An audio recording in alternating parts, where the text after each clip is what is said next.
Hey guys, gals, and non-binary pals, welcome back to Brownlow Books. Part 3 of yet another book outlet book haul.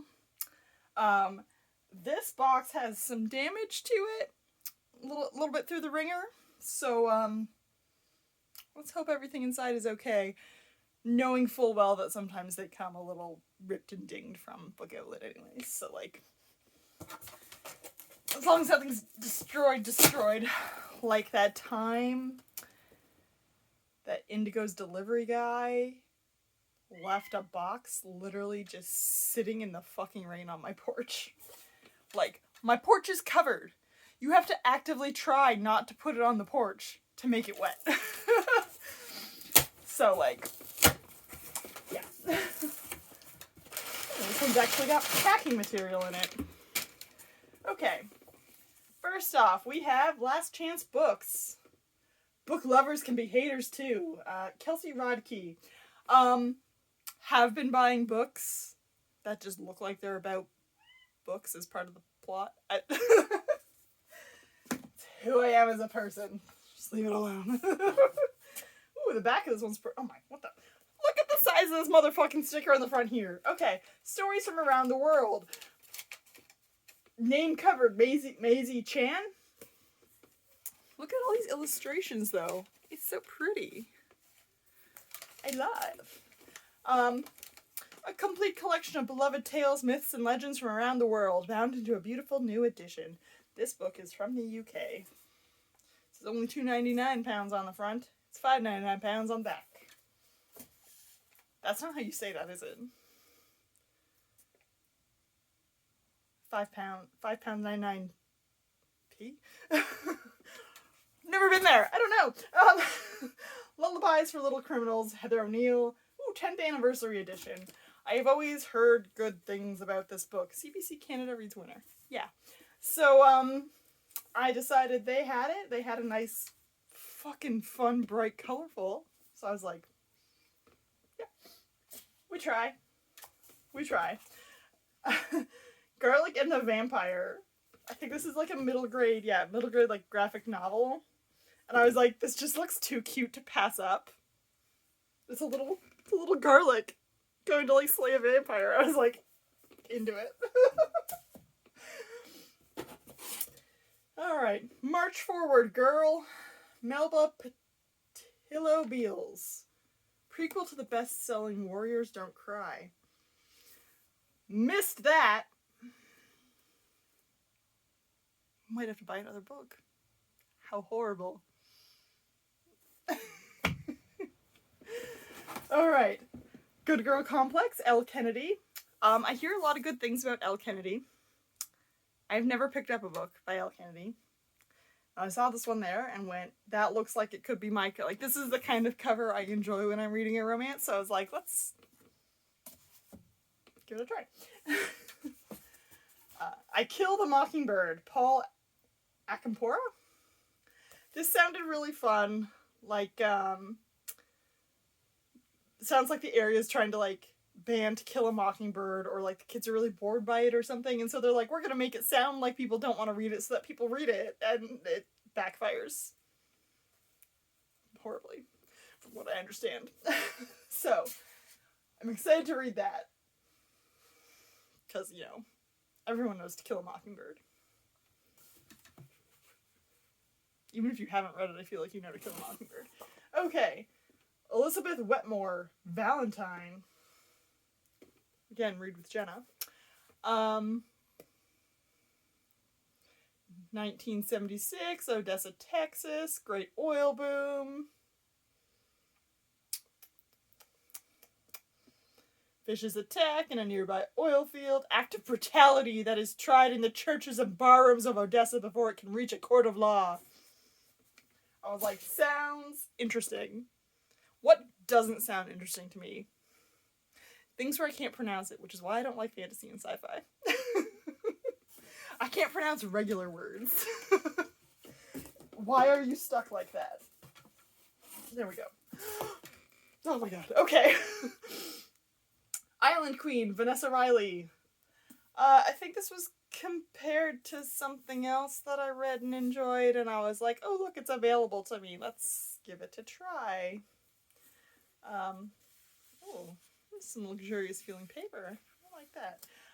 Born into slavery on the tiny Caribbean island of Montserrat, Dorothy bought her freedom from her Irish planter father, then built a legacy of wealth and power as an entrepreneur, merchant, hotelier, and landowner that extended from the marketplaces and sugar plantations of Dominica and Barbados to a glittering luxury hotel in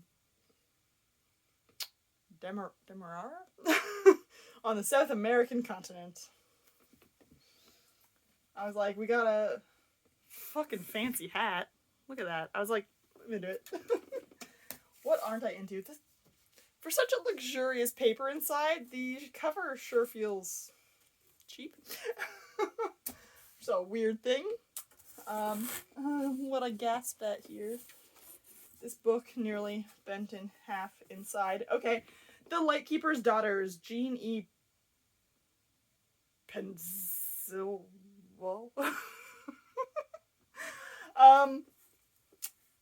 There was a time I went through a lighthouse phase.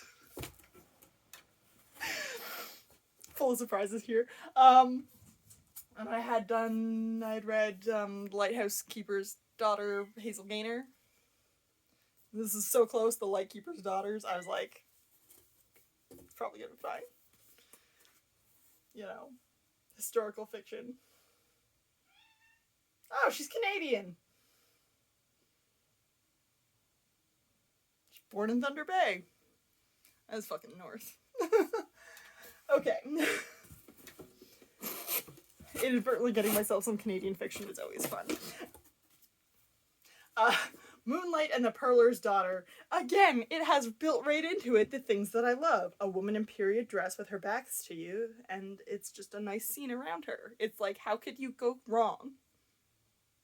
She said ominously. How could you go wrong? It's got little pearls on the side. That's cute. Okay. Oh! What the fuck happened to this book? Yeah, I think you're getting an email about that book outlet. Look, it's been fucking stained with someone's coffee. That's not cool. That's not cool at all. This book is straight up disgusting. And it's what I was really looking forward to. Invisible Woman. Data bias in the world designed for men. And it's like all of the things that are designed with like men and like male-sized crash test dummies and shit like that, like where it's more likely to hurt a woman than it is to save her, where it's designed to save men, basically. So like that's interesting, but like holy fuck, that's fucking disgusting. I am literally disgusted by that. I don't even want to put it on my shelf. Okay. Vladimir, Julia May Jonas. I don't know why I was drawn to this book. They put the dot on the side.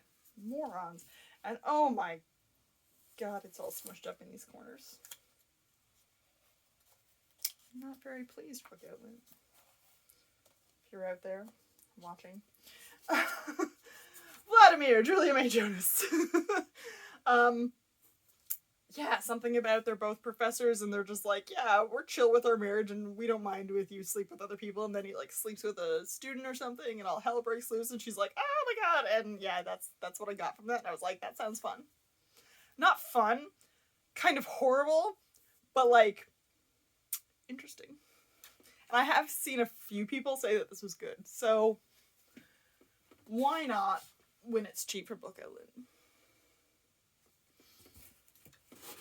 Alright. We have Jamie Ford, another read with Jenna. Jamie Ford, The Many Daughters of Eva Moy. I have read Love and Other Consolation Prizes, and I enjoyed it to the point that I've been buying up his books whenever I see them. And this one, the cover is just so fucking beautiful. And so here it is, in my house. Okay. Oof. We have, why does that,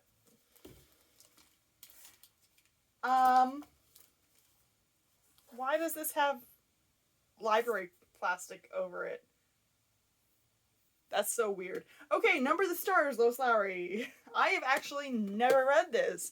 I feel like it's one of the things that, like, everyone around my age read when they were, like, in middle grade or whatever, but, like, it was never around me to read it.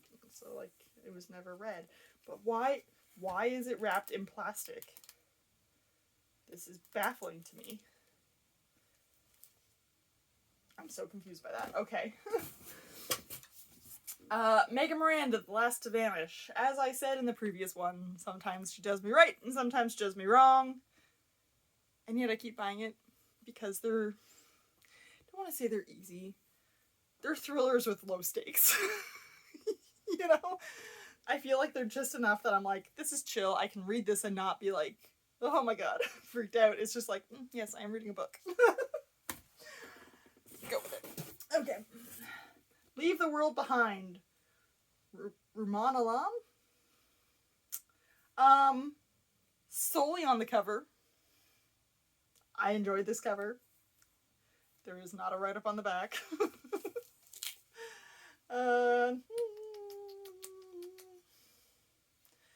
Amanda and Clay head out to a remote corner of Long Island expecting a vacation. Blah, blah, blah. Late night knock on the door. A spell is broken.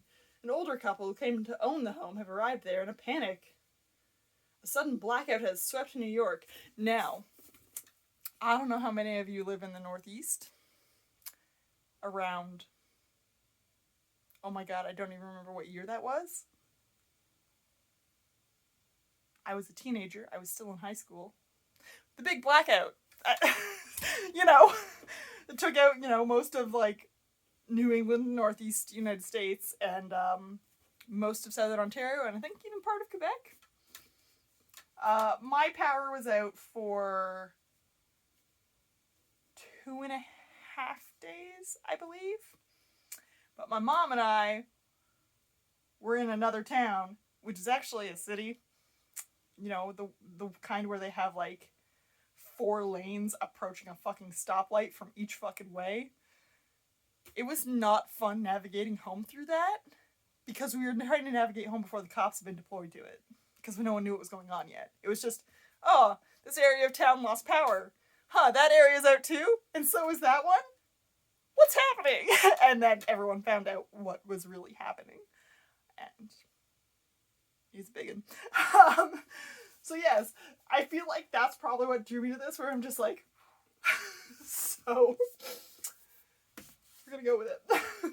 Why not relive the trauma that was not actually that traumatic and did not leave me with, like, fucking PTSD? Like, what's mine and yours? Again, read with Jenna. And Target. Again, I do not have Target in Canada. They left. So what's mine and yours? Naima Coster, author of Halsey Street. I don't know what that is either. But I was like, I like that cover. It sounds interesting. It goes in the pile. And that is it for that box. I am so disappointed with that book over there, being literally disgusting.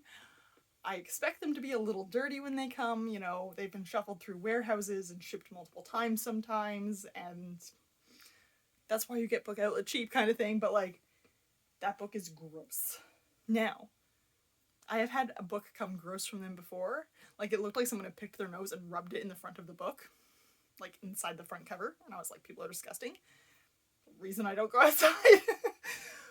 So I know that they're probably going to replace that for me once I go, hey, what the fuck? So, that's that. Part 3. Thanks for hanging out, and I'll see you around next time.